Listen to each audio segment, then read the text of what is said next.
হিন্দুৰ ভূমি বেদখল কৰা এক বিশেষ সম্প্ৰদায়ৰ প্ৰতি এতিয়া বিস্ফোৰক মন্তব্য কৰিছে মুখ্যমন্ত্ৰী ডক্টৰ হিমন্ত বিশ্ব শৰ্মাই। তেওঁ সেই বিশেষ সম্প্ৰদায়টোৱে কি ধৰণে আচলতে কেনেধৰণৰ পদ্ধতি বা কৌশল অৱলম্বন কৰি হিন্দুৰ ভূমি দখল কৰে বা হিন্দুসকলৰ ওপৰত কি ধৰণে সেই বিশেষ সম্প্ৰদায়টোৱে অতিষ্ঠ কৰে, এইদৰে এতিয়া বিশেষ সম্প্ৰদায়ৰ প্ৰতি এতিয়া বিস্ফোৰক মন্তব্য কৰা দেখিবলৈ পোৱা গৈছে মুখ্যমন্ত্ৰী ডক্টৰ হিমন্ত বিশ্ব শৰ্মা। আৰু লগতে তেওঁ কি মন্তব্য কৰিছে সেই বিশেষ সম্প্ৰদায়টোৰ প্ৰতি সবিস্তাৰে লৈ অহাৰ চেষ্টা কৰিছো। আৰু দেখিবলৈ পোৱা গৈছে যে এক বিস্ফোৰক মন্তব্য কৰিছে, এক বিশেষ সম্প্ৰদায়ৰ প্ৰতি এক বিস্ফোৰক মন্তব্য কৰা দেখিবলৈ পোৱা গৈছে মুখ্যমন্ত্ৰী ডক্টৰ হিমন্ত বিশ্ব শৰ্মাই এই বিস্ফোৰক মন্তব্য কৰিছে। আৰু কেনেধৰণে আচলতে কেনেধৰণৰ পদ্ধতি বা কৌশল অৱলম্বন কৰি হিন্দুৰ ভূমি দখল কৰে, এক বিশেষ সম্প্ৰদায় কি ধৰণে কি পদ্ধতি বা কি কৌশল অৱলম্বন কৰি আচলতে হিন্দুৰ ভূমি দখল কৰে, এই সন্দৰ্ভত বিস্ফোৰক মন্তব্য কৰিছে আৰু কৈছে যে কেনেদৰে বিশেষ সম্প্ৰদায়টোৱে হিন্দুসকলক অতিষ্ঠ কৰে।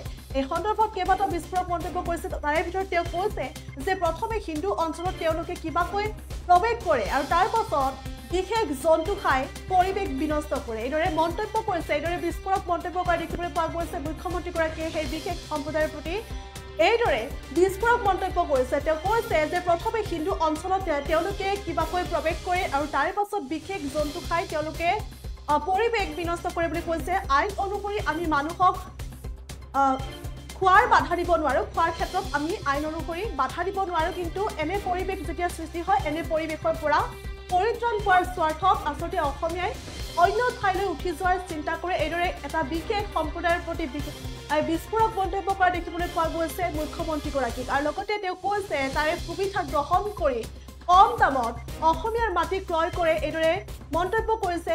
আৰু লগতে তেওঁ কৈছে ভোটৰ লগত কোনো কথা নাই, গতিকে এইদৰে মন্তব্য কৰা দেখিবলৈ পোৱা গৈছে। বিভিন্ন মন্তব্য কৰিছে, বিভিন্ন বিস্ফোৰক মন্তব্য কৰা দেখিবলৈ পোৱা গৈছে। আৰু এইদৰে হিন্দুৰ ধৰ্মীয় ভূমি বা মঠ মন্দিৰসমূহ সুৰক্ষিত কৰাৰ স্বাৰ্থত এইদৰে কেইবাটাও বিস্ফোৰক মন্তব্য কৰিছে মুখ্যমন্ত্ৰী ডক্টৰ হিমন্ত বিশ্ব শৰ্মাই।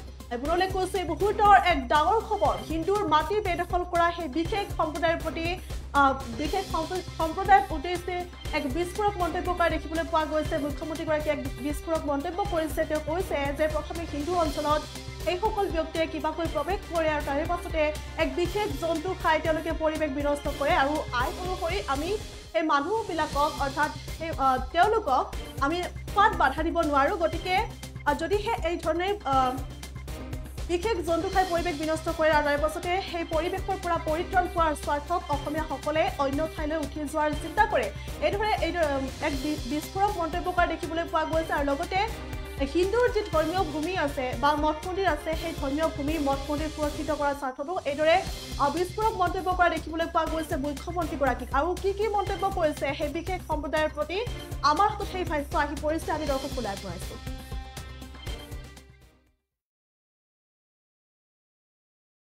কাৰণে পঠাইছিলোঁ। গাঁওখন চিডিউল কাষ্ট হয়, আমি এখন এতিয়া যিটো micro' schedule caste schedule tribe আনিছোঁ, কালি মই পীযুষ হাজৰিকাক সেইটো কথাই আলোচনা কৰিবৰ কাৰণে পঠাইছিলোঁ। এতিয়াতো বটদ্ৰৱাত আইনী সুৰক্ষা দিলোঁ, ঢিঙতো জগন্নাথ মন্দিৰ আছে, সেইটো বহুত পুৰণা, তাক কেন্দ্ৰ কৰি আইনখন ঢিঙতো আহিব পাৰে, এইবিলাক কামেতো মই কৰি আছোঁ। আপোনালোকে যদি অলপ ৰাজনীতিৰ পৰা দূৰত গৈ মোৰ কামখিনি যদি চাই, মই সেইখিনিকে কৰি গৈ আছোঁ, বাকী মই একো কৰা নাই। এতিয়া আইনখনততো সেইটোৱে আনিছোঁ যে 250 বছৰত যি এটা মন্দিৰ আছে, নামঘৰ আছে, তাক কেন্দ্ৰ কৰি 5 কিলোমিটাৰ আমি বান্ধি ল'ব পাৰোঁ। কালি মই পীযুষ হাজৰিকাক ঢিঙত সেইটো কাৰণে মেইনলি পঠাইছিলোঁ যে মানুহখিনিৰ লগত আলোচনা কৰি আহক, যাতে মাটি বাৰী বিক্ৰীটো বন্ধ হৈ যায়। কিন্তু আমাৰ মাজতো কিছুমান মানুহ থাকে, বেছি দাম পাই কাৰণে বিক্ৰী কৰিব খোজে, আৰু সকলো মানুহৰ মাইণ্ডছেটটোতো একে নহয়। প্ৰথম এজন সোমাই লয় আৰু এজন সোমোৱাৰ পিছতেই তাতে বিশেষ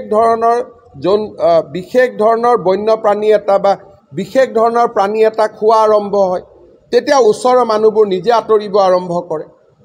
ই এটা পুৰা পেটাৰ্ণ হয়।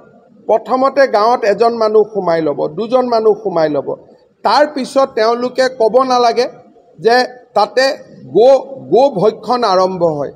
লাহে লাহে আমাৰ মানুহবিলাক নামঘৰত যোৱা মানুহ, ধৰ্মত যোৱা মানুহ, ঘৰত আলোচনা আৰম্ভ হয় যে ইয়াত কেনেকৈ থাকোঁ। লাহেকৈ তেওঁলোক ওলাই আহিব আৰম্ভ কৰে। বৰপেটা মঙলদৈত এইবিলাকে ঘটনা ঘটি আছে। প্ৰথমতে দুজন মানুহ সোমালে। এতিয়া মানুহজনকতো আমি আইনমতে বাধা দিব নোৱাৰোঁ যে আপুনি ঘৰত এইটো খাব সেইটো নাখাব। তেওঁলোকে ঘৰত এটা বিশেষ গোভক্ষণ কৰিলে, চামৰা বা কিবা এটা বস্তু বাহিৰত পৰিলে। লাহে লাহে গাঁৱৰ কাষৰ বিধৱা মানুহগৰাকীয়ে খবৰ পালে যে ইয়াততো আমাৰ গাঁৱত গৰু আহি সোমালে, গৰু খাইছে। পুতেকক কয়, বাবা মই ইয়াত থাকিব ইচ্ছা নাই দে, মোক লৈ যা। তাৰ পৰাই আৰম্ভ হয়। তাৰপিছত লাহেকৈ য'ত নামঘৰত ভাদ মাহৰ নাম হৈছে তাত লাহেকৈ আজান আৰম্ভ হয়। তেতিয়া আমাৰ মানুহখিনিয়ে কয় যে যা ইয়াত আৰু থাকিব নালাগে, মাটিখিনি বাবা বিক্ৰী কৰ। এনেকৈতো বৰপেটা, নলবাৰী, ধুবুৰীৰ পৰা আমাৰ মানুহবিলাক ওলাই ওলাই গুচি আহিলে। কালি পীযুষ হাজৰিকা যিকোনো খবৰৰ বাবে যোগাযোগ কৰক 7099017330 অথবা 7099017990 নম্বৰত।